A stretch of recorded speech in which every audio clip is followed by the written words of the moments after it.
Boa noite, pessoal. Boa noite com muita alegria. Glória a Deus. Começa agora a luz da palavra. Quarta-feira, né? Estamos na metade da semana, todo mundo feliz. Metade da semana, eu pelo menos trabalhava fora, né, no banco, da metade da semana eu já começava a ficar feliz. Bom, quarta, né? Aliás, final de quarta agora, né? Aí quinta-feira, faltam só 2 dias. Aí sexta, sem comentários, né? A gente não via a hora de chegar às 6 horas da tarde para ir embora, né? Ou pelo menos tentar ir embora depois das 6, né? Fala sério. Bom, pessoal, glória a Deus pela vida de vocês. Queria pedir para vocês, assim que vão entrando, já vai compartilhando, passa o link ou compartilha direto, como você preferir aí. Não esqueça, pessoal da rádio também, boa noite com muita alegria. Glória a Deus pela vida de vocês. Nós temos o WhatsApp da igreja para quem quiser entrar em contato conosco, pedido de oração é o 11 970 13 8161. Repetindo, 11 970 13 8161. Quem entrar no aplicativo, dá para você baixar o aplicativo da TV. No da TV você tem acesso da rádio também. Então vale muito a pena você ter os aplicativos, porque uma hora você não consegue pelo Face. Quer ver? Vai para a TV. Não tá complicado, eu estou dirigindo. Vai para o aplicativo da rádio, consome menos dados móveis, né? Consome bem menos, porque não tem o vídeo. E você fica mais tranquilo, não corre risco aí no trânsito. Então, nós temos todos os aplicativos aí para alcançar o mundo inteiro, né? Aliás, através da internet nós estamos no mundo inteiro. Então, eu queria pedir para vocês também divulgarem. Temos o nosso canal do YouTube, Hebron Igreja Apostólica Internacional. O canal do YouTube é muito bacana, pessoal, porque lá não tem nada, não é feito nada ao vivo lá ainda. Mas tudo que está lá, ou toda a programação, passa pelo canal do YouTube. Acabou, vai para o canal do YouTube, melhor dizendo. E lá você tem uma playlist. E tudo que você quiser assistir da Hebron está lá. Desde o começo da Hebron, né, os mais antigos, aí vocês vão ver a qualidade de imagem, né, que mudou muito, a gente avançou bastante. Programação também, programações novas. Mas pelo menos aí dos últimos 3, 4 anos está bem facinho, né? Estou na playlist lá. O programa Alimento Diário das Nações, que é de segunda a sexta-feira de manhã, 7h30 da manhã. Lá você vai pegar ainda de horários, né, que começavam mais tarde, enfim, tem outros horários. Mas essa programação hoje é às 7h30 da manhã. Está lá no canal do YouTube. Depois você tem A Luz da Palavra, segunda e quarta, às 7 horas da noite. O ano retrasado nós éramos 3 dias na semana, né? Tá puxado, tá lá também. Você tem toda a programação lá. Então você vai ver todos os livros lá. Nós começamos em Gênesis e já estamos em Esdras. Vamos ver ainda Neemias, Malaquias e terminamos o Velho Testamento. Então você vai ter material aí agora quando acabar. No finalzinho de outubro, você vai ter material de todo o Velho Testamento já no nosso canal do YouTube. Então, é um avanço da igreja importante, né? Porque a nossa igreja tem o curso aí para quem quiser fazer gratuitamente, todo ele no canal do YouTube. E detalhe, em horários aí, você pode assistir o horário que você quiser, não está limitado a um horário específico, e uma aula aí de 50 minutos normalmente, que é o que eu ministro. Então, super tranquilo, vale a pena dar uma passeada lá. Além do culto de domingo, todo domingo às 9 horas da manhã, nós temos aí Famílias Conectadas em Cristo, aí tem lá Santa Ceia, os propósitos, alguns, né, que são gravados, está lá também. Então tudo está no canal do YouTube, pessoal, vale a pena, porque lá você escolhe o que você quiser ver, ok? Glória a Deus. Bom, abra a Bíblia de vocês em Esdras, capítulo 5. Vamos lá, vamos compartilhar, vamos chamar aí outras pessoas.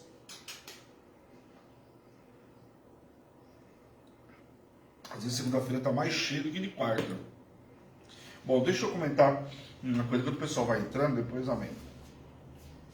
O livro de Esdras, pessoal, tem um adendo aí para quem, né, chegou hoje para assistir a luz da palavra. Nós vimos até o capítulo 4, porque hoje nós estamos no capítulo 5. Nós vimos até o capítulo 4, já aqui nos primeiros versículos que eu olhei para vocês, nós vamos ver o que acontece no capítulo 5. Já começa a falar de Ageu, o profeta Ageu, e o profeta Zacarias, que foram 2 profetas que pegaram nesse período. Você vê que no período babilônico, ou depois da Babilônia, melhor dizendo, foram poucos profetas aí que a gente vê falar, né? Vai ver de falar de Zorobabel, mas vamos ver, de livro, eu estou falando aí de Esdras, né? Esdras, Ageu e Zacarias. Mas tem ali Zorobabel para construção, Esdras, né? Neemias, são os livros que a gente está vendo aí antes de ir para o Novo Testamento. Mas o que acontece? Os profetas são esses aqui que nós estamos vendo agora de finalzinho. Porque muitos profetas vieram antes. Por que vieram antes? Até para prevenir o povo de que não fosse levado para os cativeiros, tanto assírio como babilônico. Mas o povo não deu ouvido e foi parar no cativeiro. Pois bem, então, Quando o povo retornou lá, que Ciro libertou o povo, eles voltaram lá, nós vimos os primeiros, estou recapitulando um pouquinho dos primeiros capítulos de Esdras, tá? Tem o capítulo 4. Zorobabel vem, começa a reconstruir os muros, só acontece, começa a embargar a obra, manda lá falar que aquele povo, que o povo ia se rebelar, aí mandam, né, chega a ter um dos governadores, né?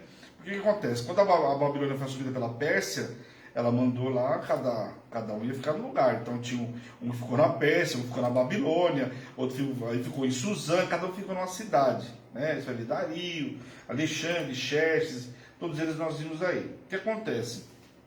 Mandavam uma carta lá para ele e falou, ó, seguinte, os caras estão se rebelando aqui. Aí então para a obra. Aí foram lá, conseguiram voltar à obra. Aí mandaram outra carta lá, olha, aqui está o seguinte, está dizendo que esse povo, eles se rebelaram contra a Babilônia. Aí o cara foi lá e falou, realmente eles se rebelaram contra a Babilônia. Só que não, o cara que embarga a obra não dá a história completa. Não fala que depois disso aí Ciro libertou o povo e Ciro determinou que era para reconstruir o templo. Então, ou seja, foram ganhando tempo aí. Isso é o que nós vimos até o capítulo 4. Então a obra estava parada. O que acontece? Zorobabel não conseguia tocar a obra, porque o povo parou, faça um decreto e o povo começou a cuidar cada um das suas casas. Aí entra o profeta Ageu lá, o profeta Ageu entra e já arrebenta o povo. E chama, nós vimos aí a semana passada, ele chama o povo na chincha, como fala, né, o ditado português aí, né, que ele chamou o pessoal para a responsabilidade, porque o povo largou de mão realmente construir a casa do Senhor, né, o templo, a reconstrução, e cada um estava preocupado com a sua casa. E aí o profeta Ageu falou, vocês vão esquecer de Davi? Davi falou que eu não posso viver em casas apaneladas, e a casa do meu Senhor como? Em tendas? Então ele não construiu, mas deixou recursos para construir. E Salomão, a primeira coisa que fez foi construir o templo. Tanto que você vê que ele, em 7 anos ele construiu o templo, depois ele vai levar quase 14 anos para construir os palacetes dele, coisa e tal. Mas o templo, 7 anos ele construiu o templo. Então aqui, o que acontece? O povo simplesmente deixou de mão. Ninguém queria se dispor com os persas, ou que pudesse gerar qualquer tipo de problema. Só que o que tinha que ter feito? O povo poderia ter parado a obra. E a obra ficou parada por quase 17 anos, aproximadamente 17 anos ficou parada a obra. Então entra aí o profeta Ageu, entra o profeta Zacarias, e aí a gente volta agora, então, para o capítulo 5. Ok? Então vamos lá. Vamos ler aí, capítulo 5, vamos ler o versículo 1 e 2 aí, que diz assim. Ora, os profetas Ageu e Zacarias, filho de Ido, profetizaram aos judeus que estavam em Judá e em Jerusalém, em nome do Deus de Israel, cujo espírito estava com eles. Então se dispuseram Zorobabel, filho de Salatiel, Jesua, filho de Josadaque, e começaram a edificar a casa de Deus, ao qual está em Jerusalém, e com eles os referidos profetas de Deus, que os ajudaram. Vamos dar uma paradinha aqui. Então você vê aqui que o versículo, capítulo 5 começa falando que o profeta Ageu e Zacarias chegaram lá, cheios do Espírito Santo, falaram com eles, e eles começaram a edificar. Não foi também assim tão rápido como está aqui. Uma coisa que tem que tomar cuidado na leitura bíblica, pessoal, é o seguinte: às vezes de um versículo para o outro passaram-se muito tempo. Eu sempre dou exemplo de Êxodo, mas às vezes tem de um versículo para outro, tem vários. Você pega o livro de Reis ali, que vai para um livro, depois volta também, você vai ver que passaram muito tempo. Então você pega o último capítulo de Gênesis lá, para o primeiro de Êxodo, passaram mais de 400 anos. Então passaram-se muito tempo, às vezes de um versículo para o outro. Então aqui o que acontece, logicamente, é que eles chegaram e aí o povo começou a reconstruir. Nós vimos que em Ageu, que não foi assim. Ageu chegou lá, Ageu, o profeta, ficou aproximadamente 4 meses aí, e ele desceu a lenha do povo. Chegou lá e chamou o povo para escutar. O que é? Vocês vão ver tudo isso aí, vão ficar parados, cuidando de suas casas, e aí? E aí chama o pessoal para a realidade. O profeta Zacarias vem, traz também as revelações, fala sobre o futuro, chama o pessoal, exorta o povo, diferentemente de Ageu, só que Ageu foram 4 meses só. Zacarias já não, já ficou um pouco mais de tempo com o povo.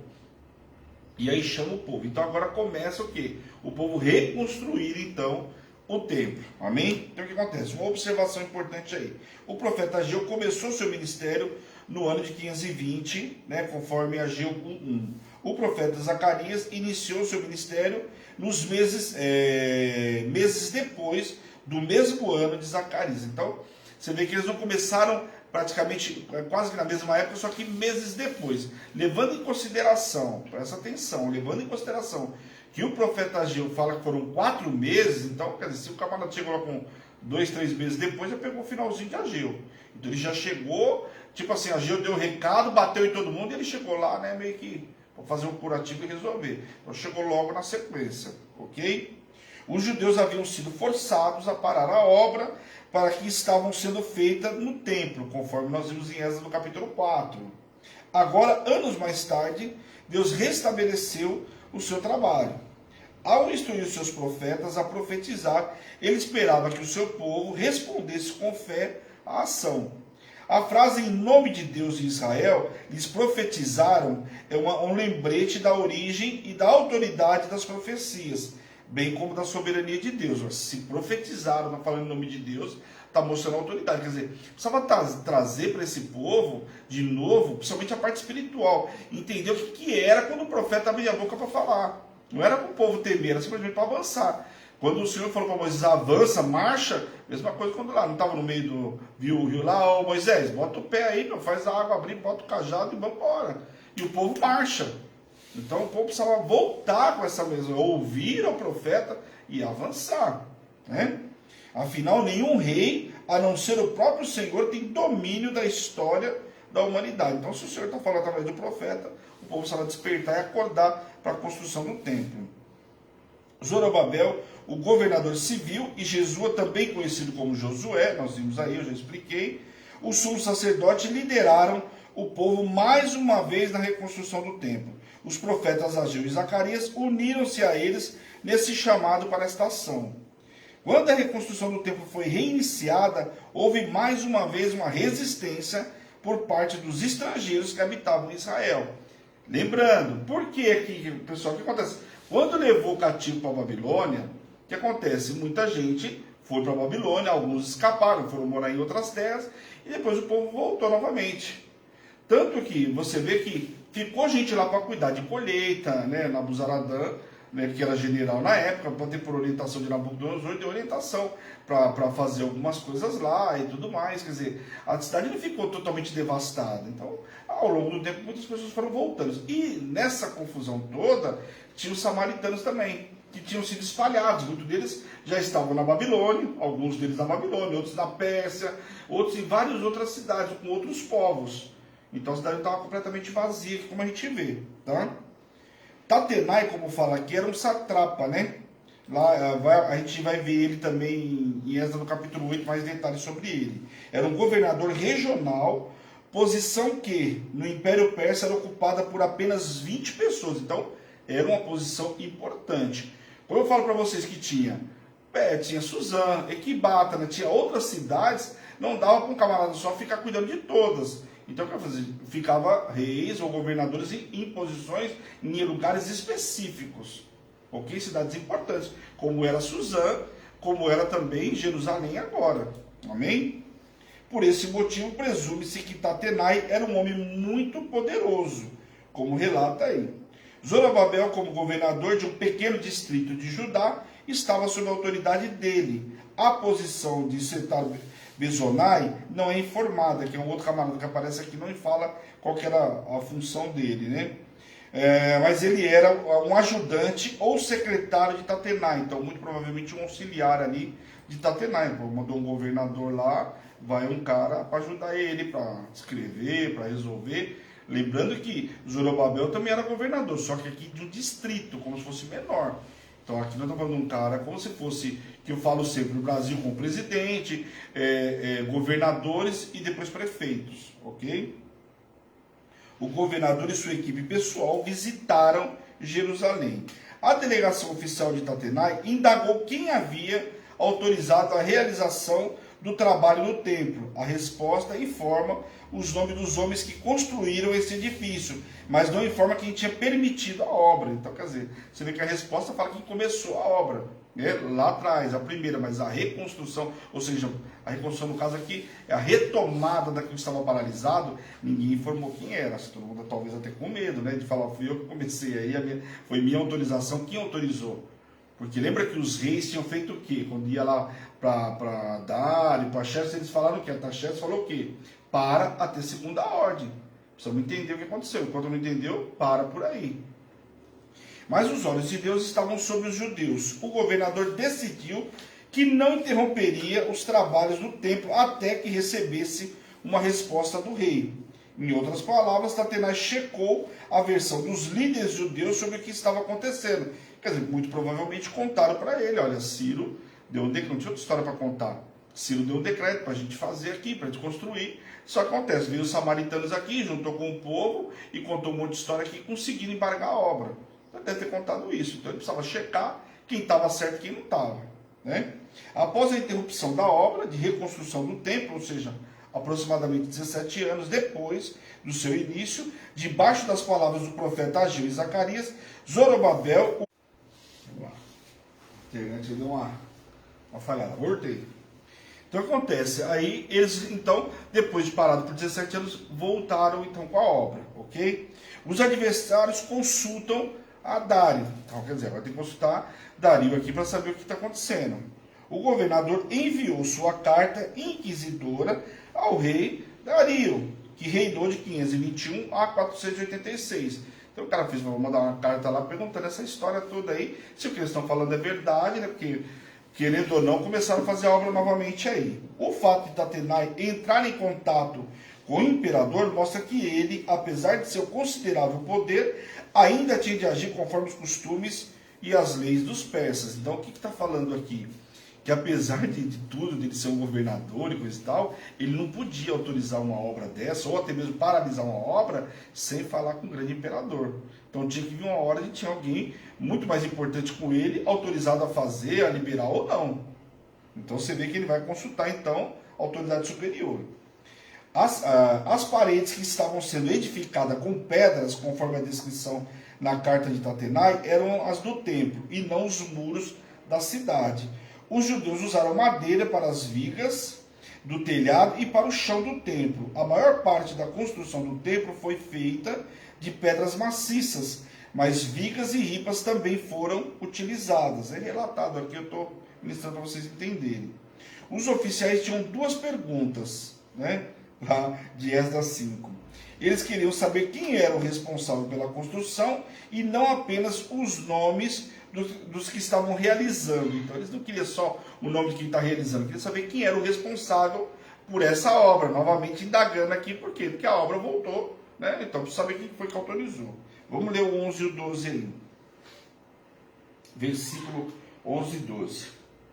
Esta foi a resposta que nos deram: nós somos servos do Deus dos céus e da terra, e reedificamos a casa que há muitos anos fora construída, o qual um grande rei de Israel edificou e a terminou. Mas depois que nossos pais provocaram a ira de Deus dos céus, ele nos entregou nas mãos de Nabucodonosor, rei da Babilônia, o caldeu, o qual destruiu esta casa e a transportou o povo para a Babilônia. Então aqui você vê que quando começaram a indagar novamente sobre aquilo que estava acontecendo, o porquê da construção, quem autorizou, quem não autorizou a reconstrução, e aí ele começa a falar o que aconteceu com eles, que eu falei para vocês agora há pouco. Ele começa a falar, não tinha outra história para falar, olha, a Babilônia veio aqui, a Babilônia levou a gente, Nabucodonosor botou fogo em tudo aqui em 586, aqui, né, no ano de 586, e aí acontece, botou fogo em tudo e levou a gente para a Babilônia. Agora, quando a Pérsia invadiu lá e dominou a Babilônia, o Ciro liberou a gente e falou para a gente que a gente podia construir. Isso foi o recado que eles estavam dizendo nessas palavras aqui. Então começaram a contar a história aí. Em seu relatório para Dario, Tatenai demonstrou que tinha aprendido muito com os judeus sobre a história e seu destino, incluindo a referência ao grande rei, ou seja, a Salomão. Então ele começa a descrever tudo aquilo que o povo tinha, quando os judeus contaram para ele, ele colocou aquilo na carta e manda a carta para Dario. Então você vê que ele entendeu, você vê que ele descreve a história muito bem do que ele ouviu. Inclusive fala sobre Salomão. Então, quer dizer, acho que o povo ficou muito tempo ali conversando com ele, contando história, né? Embora os judeus reconhecessem que Nabucodonosor havia destruído o primeiro templo, não determinavam a causa de seu poder, mas aos seus pecados e, em última análise, ao juízo de Deus. Você vê que ele, quando vai reportar a carta, ele informa também. Você vê que o povo aqui, depois de tomar um chacoalhão do profeta Ageu, muito provavelmente, o que aconteceu? Que o povo assumiu aqui, ó, Nabucodonosor fez tudo isso aqui, mas a culpa foi nossa, devido à ira do Senhor, por conta do fruto do quê? Do pecado do povo. Assumiram isso publicamente aqui. Isso é muito importante.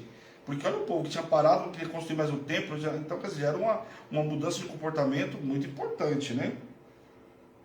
Tatenai continua em sua carta ao rei, descrevendo os acontecimentos que ocasionaram o decreto oficial persa para a reconstrução do templo. Então, quer dizer, ele começou a descrever o decreto que eles tinham, como nós vimos lá no capítulo 1, quando Zorobabel chegou lá com um decreto para fazer a obra. Depois embargaram a obra, quer dizer, o rei já não estava mais aqui, pegaram outro camarada e embargaram a obra, certo? Então ele começa a descrever aqui que existiu o primeiro decreto lá atrás, mas que no meio do caminho aconteceu algumas coisas aí para a obra. Sesbazar pode ter sido o nome persa para Zorobabel. Muitos falam, muitos estudos falam que esse seria o nome persa utilizado para Zorobabel. Por outro lado, pode ter sido um príncipe judeu que foi, em primeiro lugar, indicado para liderar os esforços de reconstrução do templo, mas que morreu e foi substituído por Zorobabel, como está lá no capítulo 1, versículo 8. Muito provavelmente nome persa. A gente sabe que naquela época os gregos usavam isso, a própria Babilônia fazia isso, quer dizer, por isso que muitos historiadores acreditam nessa situação, porque não tinha Daniel lá, o nome dele era Daniel, outro não era Sadraque, Mesaque e Abednego, era outro nome, então muito provavelmente era o que aconteceu aqui. Vamos ler o versículo 17.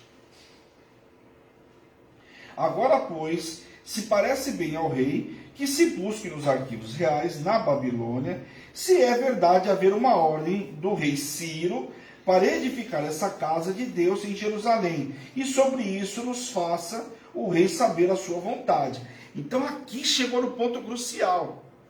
Quando eles embargaram a obra, contaram parte da história. Lembra quando eu ministrei lá os primeiros capítulos de Esdras? É aquela velha história, uma pergunta mal feita, uma pergunta tendenciosa. Hoje eu até estava discutindo sobre esse assunto, sobre uma situação que eu estava vendo na televisão, quer dizer, eu queria uma resposta de sim e não, quando não dá. Da forma como foi feita a pergunta, só o sim e não pode complicar a pessoa. Então, aqui é a mesma, usaram de umas artimanhas muito parecidas. Por quê? Quando foram para embargar a obra, mandaram uma carta dizendo para o rei, embarga a obra, porque esse povo aqui, eles se levantaram contra a Babilônia, e por isso o rei Nabucodonosor veio aqui e levou eles. Só que não contou a história completa. Olha, mas depois disso, o próprio Persa liberou eles para construir. Então não contaram toda a história. Agora aqui já não. Aqui você vê que Tatenai já está escrevendo a carta conforme o que ele colheu de informação. Porque, diferentemente dos outros, ele não tinha interesse de sim ou de não. Ele tinha interesse aqui, pelo que a gente está vendo, com a verdade. Eu quero saber a verdade, se sim ou se não. Os outros não estavam com interesse do quê? De embargar. Os opositores queriam o quê? Como lá, Sambalá, Gesem e Tobias, queria parar a obra. Ele já não, ele queria entender o que tinha acontecido. Então ele manda a carta aí. O pedido de Tatenai, que se achasse o decreto original emitido pelo rei Ciro, que atrasou a reconstrução. A viagem de Jerusalém para a Babilônia levou aproximadamente... Aqui que é o X da questão, presta atenção agora. Levou aproximadamente 8 meses. Conforme a gente vê lá no capítulo 7, nós vamos ver mais para frente, no versículo 9, mostra o período lá, entre uma situação e outra. Então, vê que aqui, até ir uma carta, o cara procurar e voltar, gente, tem uma distância muito grande. Por isso que eu falo que de um versículo para outro, muita coisa acontece. Presta atenção. E a procura, não acabou. Então, 8 meses aí só para a carta chegar, Presta atenção. E a procura pelos documentos oficiais também demorou. O processo inteiro pode ter levado por volta de 1 ano. Por quê? Tem estudos que falam também que quando chegou lá, o cara não estava na casa dele, o decreto não estava lá, ele estava na casa de campo. Sabe essas coisas? O cara ia para o palácio lá e ia como a gente fala hoje, para a praia, vai para a casa de campo do cara, vai para o sítio, vai para a fazenda. Então tinha tudo isso. Então fala que isso aí teria demorado, segundo os estudos e segundo documentos que se acham, teria demorado quase 1 ano. Então você vê, eu estou com a obra aqui para fazer, aí o cara vai me pegar, se imagina se fosse hoje. Aliás, se fosse hoje, é o que acontece nas justiças de hoje, Apresenta um negócio lá, tem que vai se verificar, só que aqui não é pelo percurso de ir e voltar, é a boa vontade de alguém para resolver, Aqui não, era para ir, uma carta e voltar, Bora lá, capítulo 6. Vamos lá. O decreto de Dario. Vamos ver aí. Vamos ler o versículo do 1 ao 5. Então o rei Dario deu ordem e uma busca se fez nos arquivos do rei da Babilônia, onde se guardavam os documentos. Então ele mandou aqui, chegou lá a carta Tenai, ele obviamente já de bate pronto mandou pesquisar, faz uma pesquisa aí, vê os arquivos aí para ver se realmente o que acontece com isso aqui. Em Equimeta, na fortaleza que está na província da Média, lembrando, os medo-persas eram a Média e a Persa. Depois viraram um povo só chamado de Medo-Persa. E aí você vê algumas vezes aqui, alguma cidade chamada Média. Então essa cidade era uma fortaleza da província Média. Se achou um rolo e nele estava escrito um memorial que dizia assim. Agora está a resposta que o povo estava esperando. Só que aqui o rei ainda está lendo a carta. O rei Ciro, no seu primeiro ano, baixou o seguinte decreto com respeito à casa de Deus. Em Jerusalém, deve ela edificar-se para ser um lugar em que se ofereçam sacrifícios. Seus fundamentos serão firmes e sua altura de 60 côvados. Quer dizer, o cara deixou um decreto até com especificação de altura. E a sua largura de 60 côvados, com 3 correiras de grandes pedras e uma de madeira nova. Agora, a despesa se fará da casa do rei. Olha só, tinha embargado uma obra que não só essa obra não poderia ter parado, como tinha que ter ainda grana do próprio rei financiando a obra. Demais disso, os utensílios de ouro e de prata da casa de Deus, que Nabucodonosor tirara do templo, que estavam em Jerusalém, levando-os para a Babilônia, serão devolvidos para o templo que está em Jerusalém. Cada utensílio para o seu lugar serão recolocados na casa de Deus. Então está aqui, a resposta que o povo tanto queria, está aqui agora, acharam o decreto, estava escrito lá. Que não só era para deixar eles construir, como que era para financiar essa obra e devolver tudo aquilo que tinha sido roubado, levado pela Babilônia quando botou fogo. Roubado, levado, porque botou fogo lá, que você levou tudo que tinha lá, levou ouro, levou a prata, lembrando que Nabucodonosor não mexeu nisso, mas o filho dele lá, o neto dele foi mexer nisso aí e gerou o que gerou lá, o camarada morreu. Lembram? Pois bem. O rei Dario ordenou então que sua equipe procurasse os registros oficiais para ver se Ciro havia autorizado a reconstrução do templo de Jerusalém. Aparentemente, nada foi encontrado na Babilônia. Você vê que ele então a busca passou a ser feita em Aquimeta, a residência de verão dos reis persas. Então lembra que eu falei do templo? Olha o que acontece aqui, não achou pela cidade. Não é que a gente chega aqui e acha que, porque demorou, né? Demorou, uma cidade distante de uma para outra, era uma distância muito grande. E aqui como é que você chega nessa conclusão que o historiador chegou? Se a cidade é uma outra, não estava na Babilônia, quer dizer, o cara estava na casa de verão, o cara estava em outro lugar, fora que tem escavações e tem tudo mais. Mas aqui o que mostra? Que não achou na Babilônia, quer dizer, o tempo de viagem aumentou muito mais, porque ele não estava lá, teve que ir para outro lugar para saber onde estava. E aqui você vê que estava nessa outra cidade. Ok? Com base na descoberta do decreto de Ciro, o rei Dario então emitiu uma ordem concluindo que os judeus estavam agindo de forma legal e ordenou que o governo regional, no caso lá Tatenai, cessasse de opor-se a eles. Então, está aqui. Agora eu estou mandando um decreto ainda, com base no... Olha, um decreto em cima de outro. Mas agora tinham 2. O de Ciro e o de Dario, falando que não era para ninguém se opor a essa obra.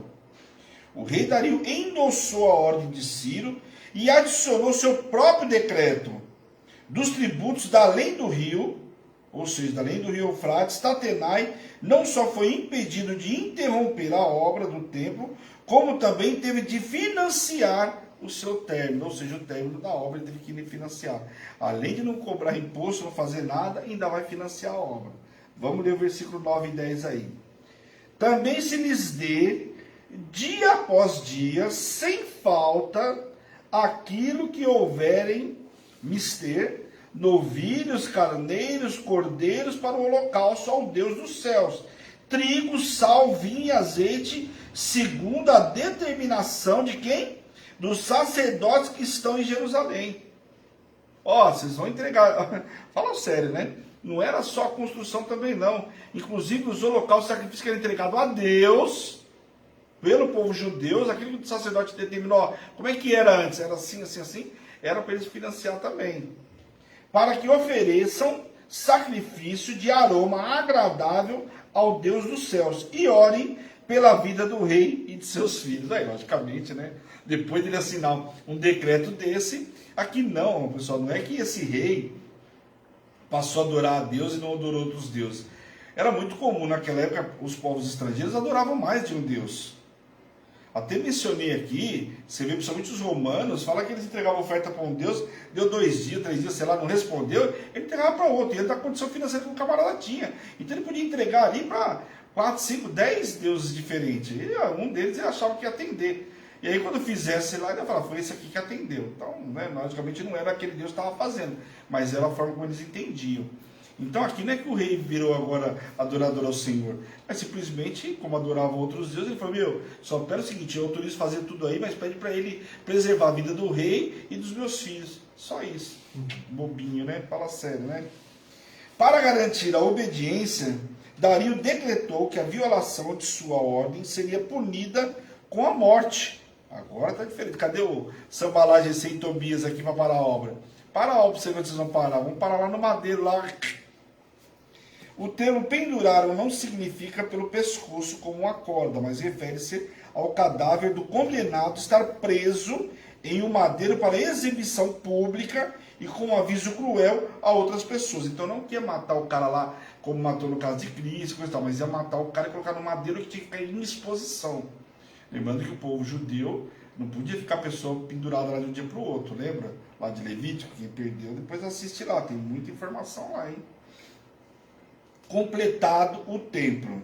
Então vamos lá, então voltou aí Tatenai, com essa ordem, chegou a carta para ele, e ele foi obrigado a financiar a obra aí e não deixar a obra parar. Pois bem, Tatenai apressadamente cumpriu as ordens do rei, e não existe indicação de que ele tenha maltratado o povo judeu de forma alguma. Não se achou manuscritos, não se achou nada que pudessem falar que ele dificultou a obra, né? Quer dizer, bom, ainda mais com 2 decretos, né, meu? O cara tá com um decreto de Ciro, um decreto de Dario, o que mais que esse cara quer, né? Então, mas disse que ele não se opôs.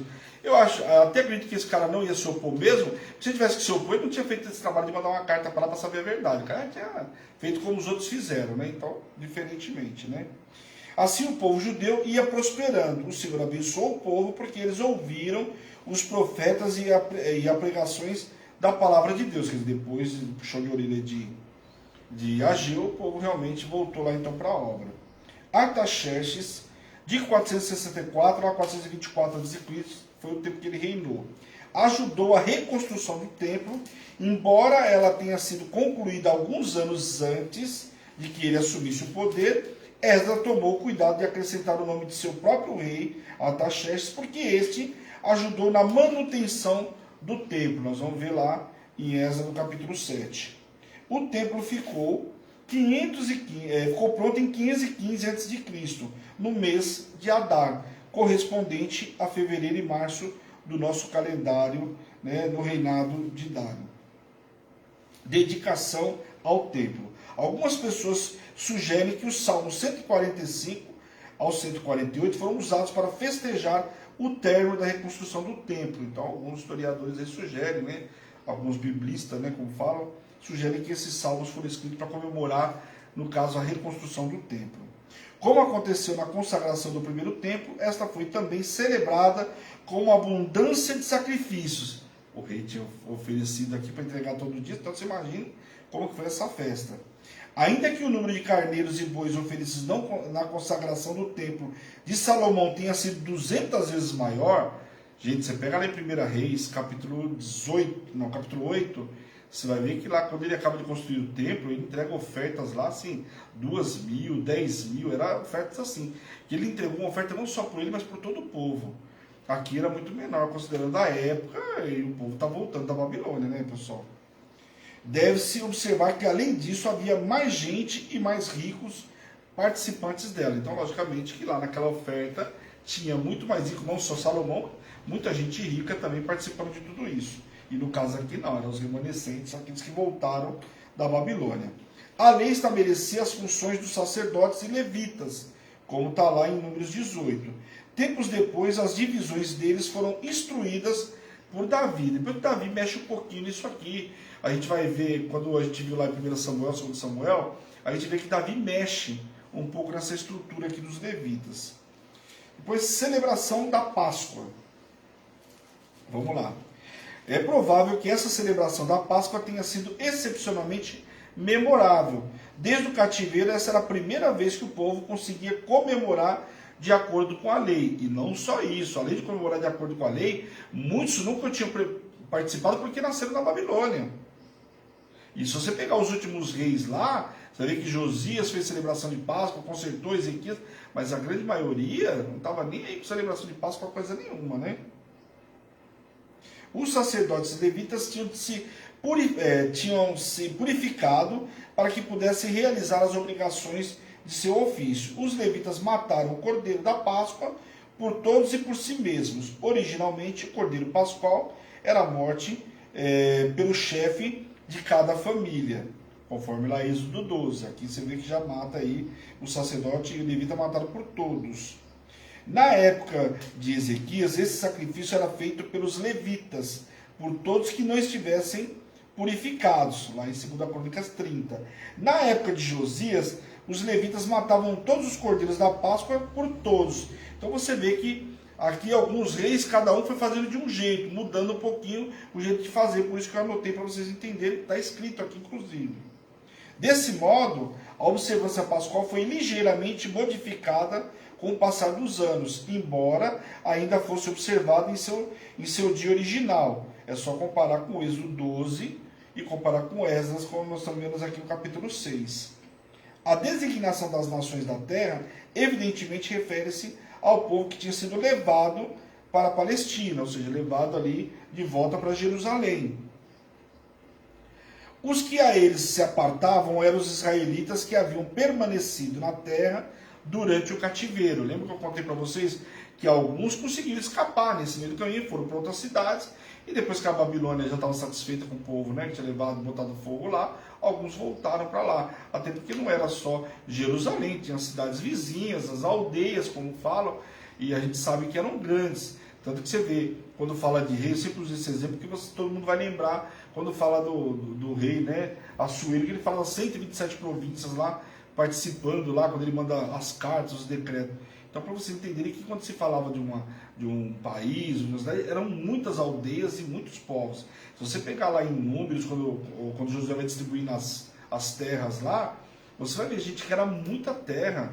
Então, você pegava uma tribo com tanta terra lá, às vezes o espaço de alguns não era tão proveitoso. Tinha confusão, tanto é que teve um que quis ficar lá, a meia tribo Ruben e a meia tribo de Manassés, quis ficar para lá de cá do Rio Jordão, por quê? Porque achou que o pasto estava bom ali e queria ficar por ali.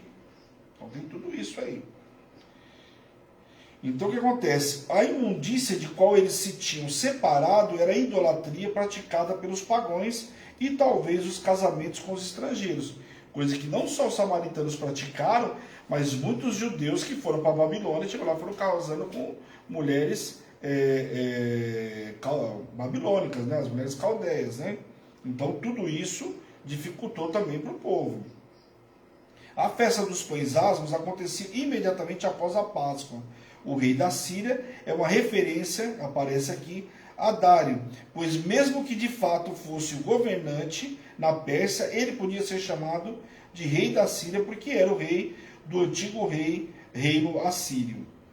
Talvez o título de Deus de Israel tenha sido eficaz em ajudar o povo judeu a adquirir mais uma vez o senso de sua verdadeira herança e reacender sua real esperança.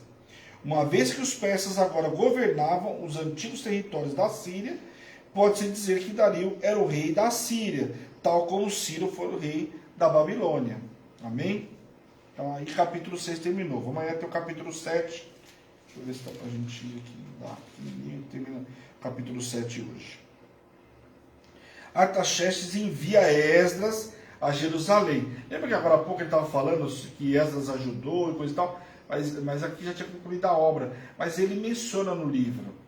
Por quê? Porque lá estava falando sobre a construção do templo. Então, quando Esdras foi escrever, como eu falo para vocês, a gente tem que tomar cuidado que a leitura bíblica, ela não segue uma ordem cronológica, nem mesmo no próprio livro. Ou seja, não só dos livros no modo geral, mas às vezes no mesmo livro não segue uma ordem cronológica.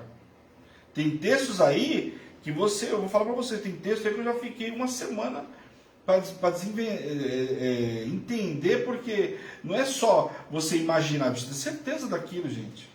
Se Deus não me revela, eu tenho que ter certeza daquilo. Mas Deus falou, é assim, acabou, e tudo bem, né? Artaxerxes então envia Esdras a Jerusalém.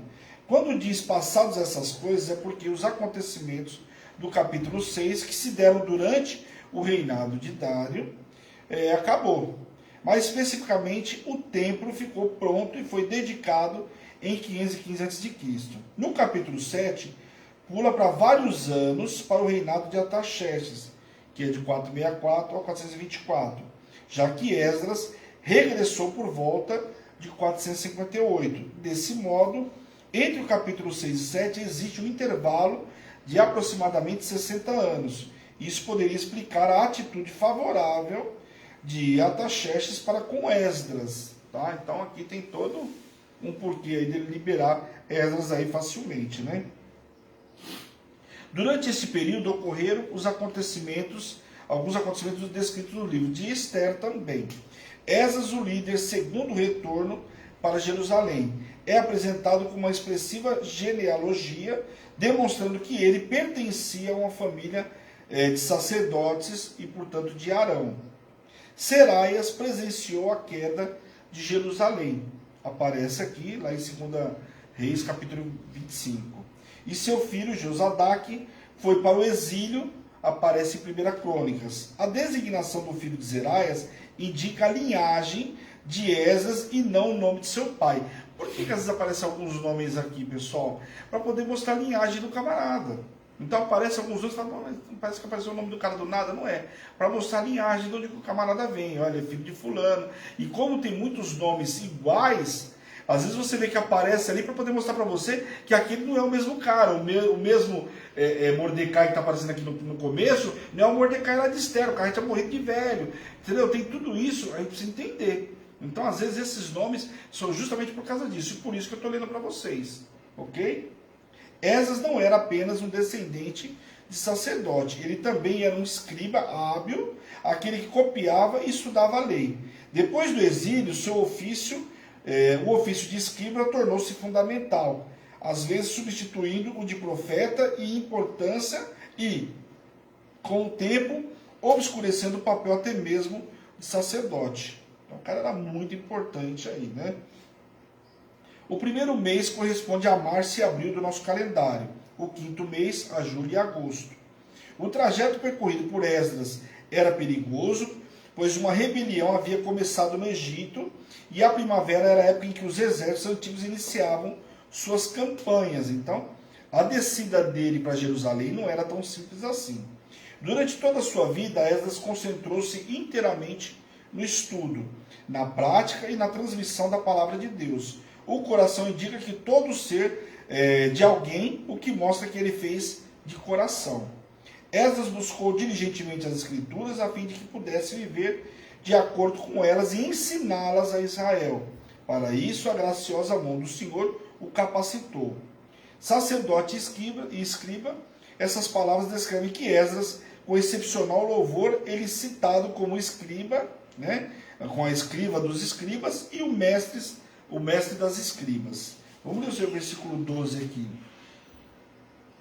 Que diz assim: Artaxerxes, rei dos reis, ao sacerdote Esdras, escriba da lei, do Deus dos céus, paz perfeita. Então você está vendo aqui que Artaxerxes reconhece quem era Esdras aqui. Por isso que eu fiz questão de ler para vocês. O monarca do Antigo Oriente Médio geralmente se auto-engrandecia com títulos como Rei dos Reis. Aqui também se auto-afirmando como Rei dos Reis, né? Os reis da Pérsia literalmente reinavam sobre vários reis, porque o Império Persa incluía vários reinos conquistados. Então, tá vendo aqui novamente, pessoal? Por isso que às vezes é difícil da gente entender como que tinha fulano, tinha ciclano. Mas por quê? Porque o cara tinha dominado outros reinos. Então o cara dominou a Síria, precisa botar um camarada lá. Dominei a Babilônia, precisa botar um rei lá. Então ia colocando esses caras em cada lugar que conquistava. Tá? O império então incluía vários reinos conquistados. Paz perfeita descreve com a relação de tratado entre o imperador persa e o estado vassalo de Judá. Por quê? Porque prestava conta para eles. Essa era a realidade, né? Antes de Esdras havia pedido permissão para retornar para Jerusalém. Agora os detalhes são fornecidos. Ele tinha pedido para voltar, mas agora são os detalhes aí que vêm da história.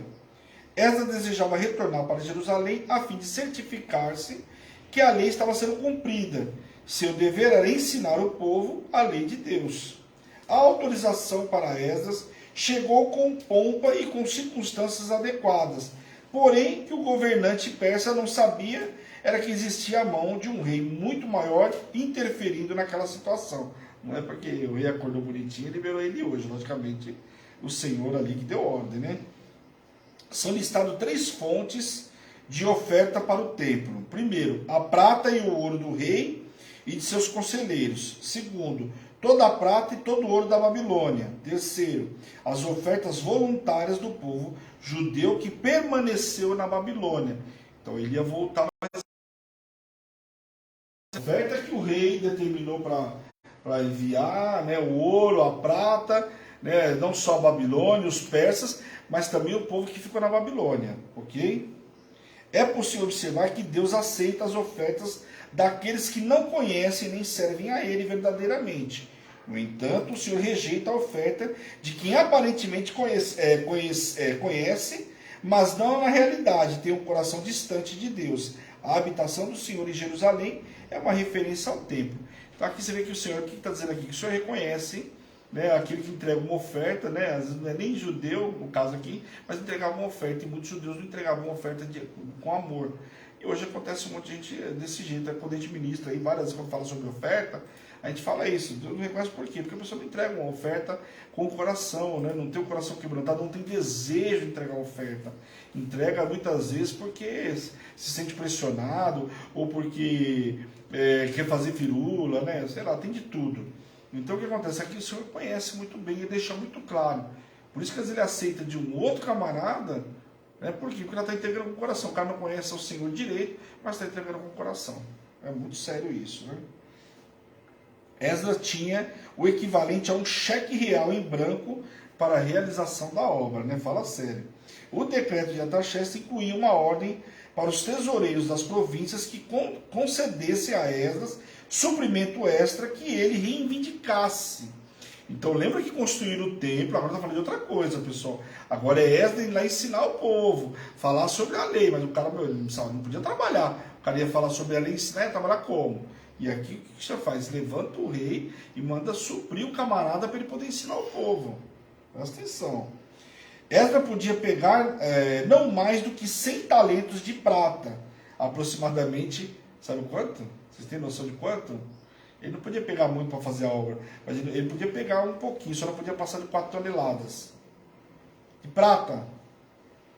E coros de trigo, né, ou tonéis, né, até 100 batos, ou seja, 10 barris de vinho e 100 de azeite. Tava bom para o cara? O cara podia ungir. Isso aqui, meu, se a nossa apóstola recebe tanto de barril para ungir aqui de azeite, ó, 100 de azeite, misericórdia, gente. Vocês não têm que ela ia ungir todo mundo, vocês não têm noção. Aliás, ela colocar dentro do barril, né, para ungir a gente lá no monte da profecia. Todos os oficiais do templo eram isentos de qualquer tipo de imposto. Artaxerxes, como Ciro, né, lá em Esdras capítulo 1, e Dario no capítulo 6, antes dele queria obter benevolência e evitar a ira dos deuses que eram adorados em todo o império. Então o cara só não queria comprar confusão com Deus. Olha só, leva ouro, leva prata, entrega, faz o que quer fazer, só não quero comprar confusão com o seu Deus. Olha só, vamos ler o versículo 25 e 26 para a gente terminar. Tu, Esdras, segundo a sabedoria do teu Deus, que possuis e nomeia magistrados e juízes que julguem a todo o povo que está da além do Eufrates, e a todos os que sabem as leis de teu Deus. e os que não sabem, que lhes façam saber. Todo aquele que não observar a lei do teu Deus e a lei do rei, seja condenado condenado ou à morte, ou a um desterro, ou a confiscação de bens e ou até mesmo prisão. Então aqui deu autoridade para o cara fazer e acontecer. Esdras recebeu a autoridade para estabelecer um sistema judicial com poder para punir. Embora os regedores e juízes tivessem autoridades apenas para o povo judeu, ele se estendia para além de Jerusalém até a Síria, Fenícia e Palestina. Tanto que ele fala, daqui do Eufrates para lá você pode fazer acontecer. Então, lembrando que a Babilônia estava lá em cima na Mesopotâmia, lá entre o Tigre e o Eufrates, né? O povo assírio, né? O povo tudo lá para cima. Aqui embaixo o cara podia fazer acontecer, daqui para baixo toda a ordem é sua, né? Tempos depois, Esdras usou sua autoridade para punir o pecado da comunidade. Nós vamos no capítulo 10, que aí ele vai usar a autoridade que lhe foi concedida para chamar a atenção do povo aí. Assim, com o vigor renovado, Esdras reuniu dentre Israel alguns chefes a fim de regressarem com ele para Jerusalém. Amém? Glória a Deus, pessoal. Então aí vemos até o capítulo 7. E o capítulo 8... nós vamos ler aí, então, a viagem dele. Por enquanto, ele está só aqui pegando suprimento, pegou autorização, já está com ordem para ir, fazer acontecer, não só punir o povo de lá, mas está com ordem, inclusive, para julgar o povo, ensinar e fazer acontecer. Então, aí agora nós vamos pegar o processo da ida, da saída dele de lá, né, para chegar ali, então, em Jerusalém. Então, na segunda-feira, nós voltamos aí no capítulo 8 de Esdras. Amém, pessoal? Glória a Deus. Quem tiver dúvida aí, hoje acho que tranquilinho, né? Um assunto mais conhecido para a maioria. O profeta Zacarias eu sei que foi mais difícil para todo mundo, mas Esdras um pouco mais tranquilo aí. Mas é interessante como que manipularam aí para parar a obra e como que Statenai foi levantado agora para liberar a obra e a obra foi construída em tão curto espaço de tempo, né? Logicamente com o suprimento fica tudo mais fácil, né? Amém, pessoal? Glória a Deus. Queria agradecer a todos aí. Não esqueça, espero vocês na semana que vem, pontualmente, segunda-feira. Ah, detalhe, domingo agora, né, como eu só vou estar com vocês na segunda, né, no luz da palavra, domingo tem Santa Ceia, primeiro domingo do mês, vamos receber a palavra que vai vigorar o nosso mês, vocês vão se surpreender, né? Quem está comigo a luz da palavra vai tirar de letra, já vai entender como é que vai ser o mês de outubro, porque a palavra vai ser ministrada no domingo, né, esse livro nós já tivemos no A Luz da Palavra, então tá aí a dica, eu vou falar qual é, tem bastante, então se preparem aí, tá bom? Bora orar então em nome de Jesus? Senhor, meu Deus e meu Pai, nós queremos te louvar, Deus, nós queremos te glorificar por essa noite extraordinária, por esse momento na tua presença. Senhor, eu quero te pedir, Deus, em nome de Jesus, invade cada casa agora, visita poderosamente a cada um que viu agora a transmissão ao vivo, aqueles que vão ver na retransmissão, que o Senhor toque, cure, liberte e restaura a vida do teu povo, Senhor, em nome de Jesus, que essa palavra fique cravada no interior de cada um, que avance em conhecimento e que essa palavra possa propagar e chegar aos quatro cantos dessa terra, Pai, em nome de Jesus. Nos usa cada vez mais como instrumento, Deus, em nome de Jesus, Pai. E eu, como servo e ministro do Senhor, envio os teus servos para uma noite extraordinária, debaixo de poder, unção e autoridade, em nome de Jesus. Amém. Amém, queridos? Que Deus abençoe. Um grande beijo. Fica na paz do Senhor. Ah, essa é Hebron, Igreja Apostólica Internacional. A minha terra prometida, a sua terra prometida, a igreja que te ama e te faz feliz todos os dias. Um grande beijo. Tchau, tchau.